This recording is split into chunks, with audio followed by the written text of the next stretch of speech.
So I decided to get red oak 1/4 inch plywood. Both sides. You can get a one side red oak or two sides red oak. One side red oak was only $12 less than both sides red oak. Came out to be like 87 and change after taxes. Got my $87 sheet of plywood delivered, no damage. I'll have to give you a tour of the truck. It's been some changes. I got this massive sheet and all I need is one tiny little square. So that means I got to save this, put it in my collection. I actually have a nearly a full sheet of maple leaned up against that garage door. It's tucked in there nice and safe. So I'll have to get this slithered in there, tucked in nice and safe. I'm going to use all of this, but it might take a year or two. I've got to figure out what my dimension is, and I got to figure out what side I want to put in there. So I'm just going to put this here. Does this look good? Which way do I want the grains to go? So I got 16.5 this way and 13.5 this way, but I have to add 3/8 of an inch on either side to account for this groove in here, and that 3/8 plus 3/8 is 6/8, which is 3/4. So 16.5 plus 3/4 is 17 1/4. 17 1/4. I got too many numbers on here. Hope I don't start getting confused. Wanted to show you some new additions to my gear. This is a mechanical pencil. It's for carpentry. It's a thick pencil. Comes out like that. Works just like a regular mechanical pencil. Has a sharpener. So you pop that out. Sharpen up your blade. This one's pretty sharp. This goes back on. It also comes with a whole bunch of lead. This one is completely filled with new lead. Thought you guys might think that's kind of cool. I did. That's why I bought it. It's also got this thing. You pull this off, and now you have an extra thin, heavy-duty mechanical pencil to get into like holes and stuff. I'll put a link down in the description. So I'm going to cut this square out, or rectangle, with a track saw. I chose to go with the DeWalt track saw, mainly based off the battery. I've got a lot of DeWalt tools, and having these 60-volt batteries that will pop right into my impact driver is pretty cool. They go into my leaf blower, they go in my weed whacker. They just work pretty good. To cut this so that you don't cut into your workbench, these foam insulation here, this blue foam insulation, I keep this stored up in the rafters so I can just cut it right out. I think I'm going to go vertical. I'm switching things up.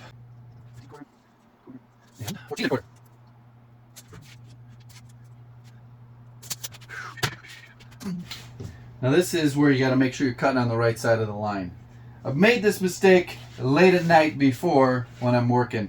Hey Google, what time is it? It's 1:17 a.m. Well, 1:17 a.m. out here in the Handyman workshop. So there is the potential for some errors. So I've got to cut this way. And you can't run it backwards. You can only cut on one side. So I got to swing around like this and do a little plunge cut in here. Alrighty. Perfectly adjusted brakes. This is the last video before Christmas. So Merry Christmas, everybody. It's also a reminder to enter to win a free subscription to Jobber and their marketing suite. I'll leave a link in the description. All you got to do is sign up for the free trial and you are automatically entered. I just got the marketing suite. I'm going to be learning that. I'll be doing some videos on that on the business channel in January and February on what I think of it and how it's working. Now back to the video. Oh.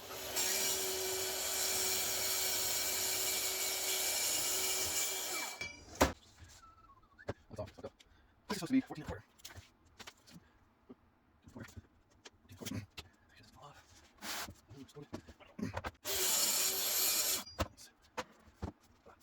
What side do you like better? Tight grain? Or do you like it loose? It wasn't too bad. Got the full sheet all the way behind here, right next to the maple. Believe it or not, there are a couple projects here. A couple doors, some baseboard, some other trim work. One of my flex projects. By mid-spring, I would like to be able to see this door.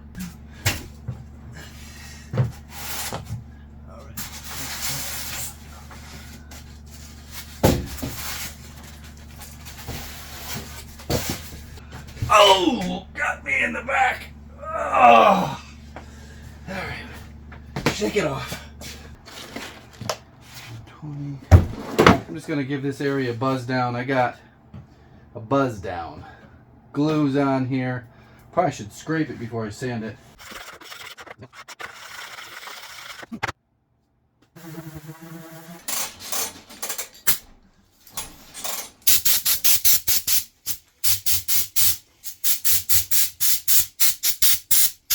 I'm just going to dry fit this real quick and then glue it, clamp it, and maybe go to bed.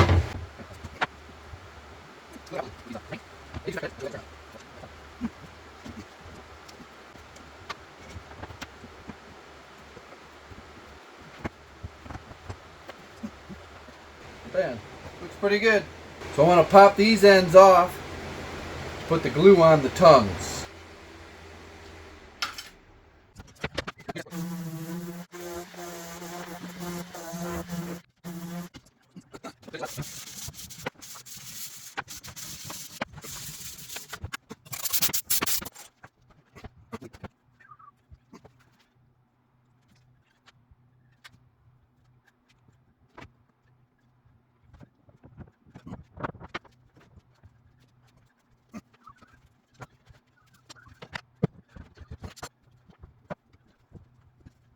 Well, that's all she wrote for tonight.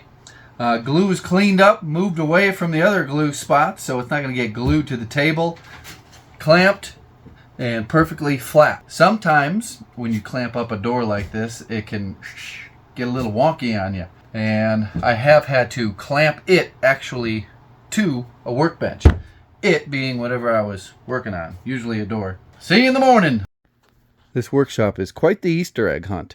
Like, what can you find? Miter saw, multi-material miter saw, cheap miter saw, got hubs for the old truck, vacuum pump for HVAC systems, box full of gloves, beer cooler, haven't had beer in there in probably 4 or 5 months, probably should get that filled up, heavy bag, custom made from Nick's Handmade Boots made me this 50-pound leather tool belt. And then I've got all my cabinets that are full of everything.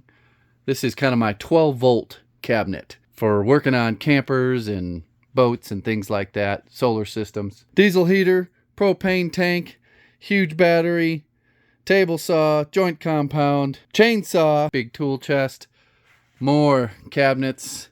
This is kind of a little table here. Got filming lights, got more cabinets, drill press. Actually just got rid of my thickness planer and joiner to make some more room. I already said the drill press. We got heating and air conditioning. Bandsaw, metal cutting chop saw, tile saw, 2 different circular saw boxes. We got a metal lathe. We got another bandsaw. Got some materials. Obviously, we got the Powermatic 66 and the workbench. There's a lot of stuff in here. There's no room to put anything anymore. All the cabinets and all the shelves are taken. So I'm thinking of trying to pare down, sell stuff, but I've already gone through that phase. I've gotten rid of the things that I don't use. This big tile saw here, I haven't gotten that out in a while. I've been making do with this MK for a long time, but anytime I get a big, large format tile job, I'm going to need a big bridge saw. You've seen the paint room. Not much is in there. Obviously, I could store more of this stuff in there, and sometimes I do, but when I'm doing a bunch of finishing, I need to get that stuff out of here. So that's why we've got some stuff over here on the floor. Like this here is when I work down in the city, I can take a car there, fill this up, this wagon up with tools, take that into elevators, go up to the 23rd floor and do my work. If you got questions, put them down below. We'll get back at this right now.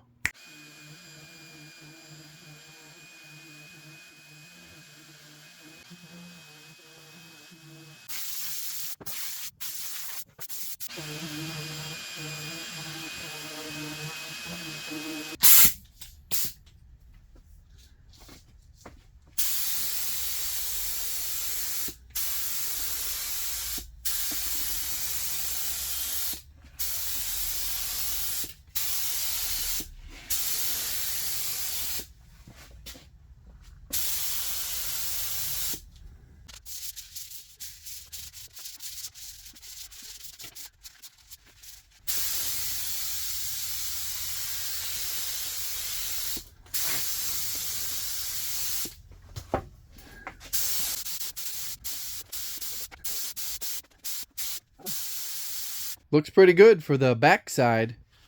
Just want to give you a close-up. Try to get some of the shine. Working with lacquer makes things so easy. You'll notice there's no dust particles, no little divots or niblets, as I call them. Very, very forgiving. This stuff is dry so that it won't receive a dust particle within 3 to 5 minutes. Makes it super easy. And it also makes it really fast. This is ready to flip over to actually spray the good side. I can get an idea of the before and after of finished it versus unfinished. So all I'm going to do is blow this off, wipe it down with a tack cloth, and then start my spraying. I'm going to spray all the edges. I got to spray this edge, make sure I hit this edge, then go over the whole thing. You've heard me say this a million times. First coat raises the grain, makes it extra scratchy. You sand that off. The second coat is your first real finish coat. And if you want, you can throw a third coat on there. You would think that me blowing off the dust in the actual room, right where I'm going to spray it, would be bad for the finish.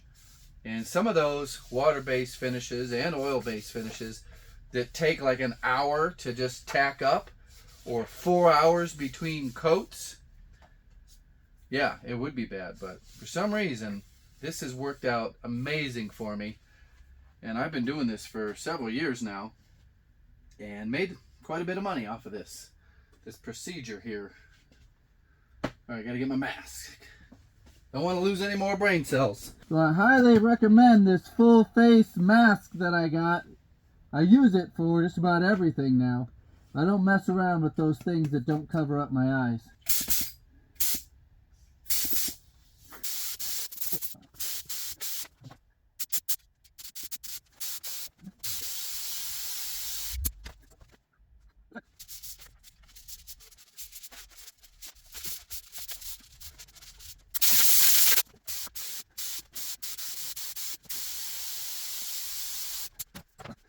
Just a reminder, I'll put a link in the description for this spray gun. I haven't cleaned it in years, and it still sprays like it's brand new. Okay, we're down to the last phase of building this little cabinet frame and door. Looks amazing. Professional handyman grade. Get the kids banging on the door. Enough! No! This is how it's going to open.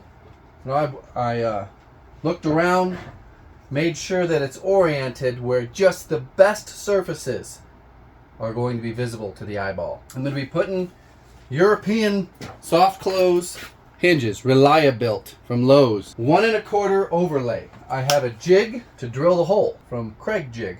I've used this many times. Works perfect. This will make more sense once you see it installed. But this gets drilled like this, and this door gets attached just like that. But I have to drill a big ass hole right here for this to recess into. That's where this jig and Forstner bit comes in handy. Diagram right here. This tells you from the center of the hole to the edge of the cabinet is 20 millimeters or 2 centimeters. All right, I think the kids are killing each other out there. Goes right up on your cabinet. I'm gonna go right about there. And then you pray to Jesus that you don't mess it up, because this was very expensive. Okay, here goes.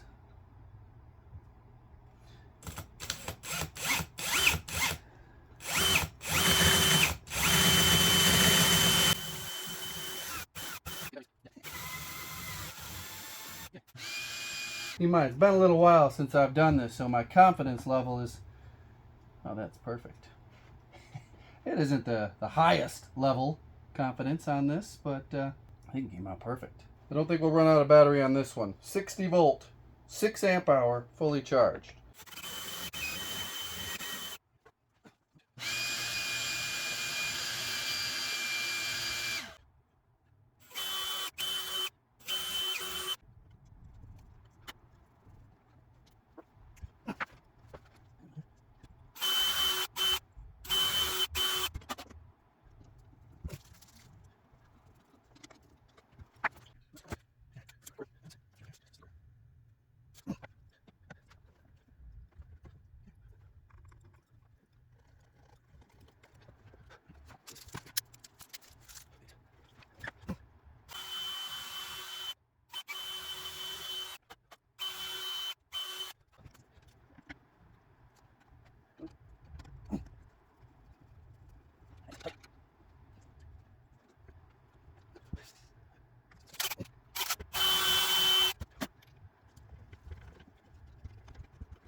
Perfecto.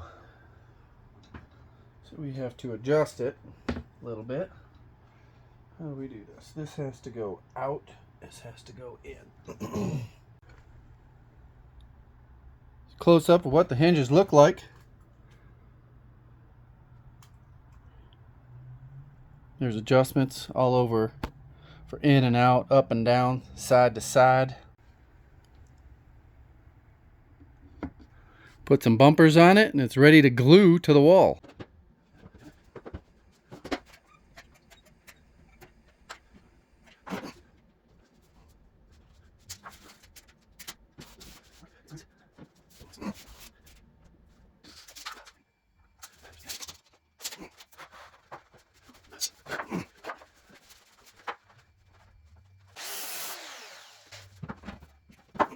Sometimes these short ones, we shoot them with a nail and they break. So put a little bit of power grab on there and you just stick them right into place.